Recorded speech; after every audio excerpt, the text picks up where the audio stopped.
જય માતાજી, કેમ છો બધા? મજામાં? માતાજી બધાને હાજર નરવા રાખે. આજે આપણે આવ્યા છીએ વાડીએ પાણી વાળવા. આપણું પાણી ચાલુ છે અને આ સાઈડ લાઈન તૂટી ગઈ છે ને એટલે ત્યાંથી પાણી રહેશે ને જો આખાઈમાં પાણી આમ કેમ રેલમ સેલ થઈ ગયું છે.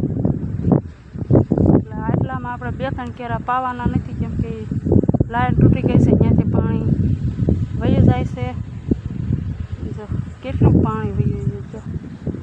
લાઈન છે ને હુવર રહેવાનું દે, પાણી પીવા આવે ને હુવર, એટલે હુવર લાઈન તોડી નાખે. એટલે એ તૂટી ગયું છે ત્યાં બધેથી પાણી વહી જાય એટલે કાંઈ પાવું પડે નહીં. અને આપણી માંડવીના સહેલું પાણી છે, કેમ કે હવે માંડવી પાકમાં થઈ ગઈ છે એટલે પવાય નહીં.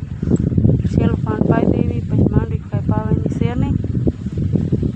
અને માંડવીમાં ખડ થઈ ગયું છે, નીંદી તો નાખ્યું હતું પણ તોય ખડ થઈ ગયું છે. એટલે પછી કૂકળાની દવા છાંટી દેવી એટલે ખડ બધું બળી જાય. અને માંડવી હવે નીંદાય નહીં. નીંદવી તો હવે જે હોયા હોય બધા બહાર આવી આવે, એટલે માંડવી કાંઈ નીંદવાની છે નહીં. અને તમને અમારો વિડીયો ગમે તો લાઇક, શેર અને સબસ્ક્રાઈબ કરવાનું ભૂલતા નહીં. જય માતાજી.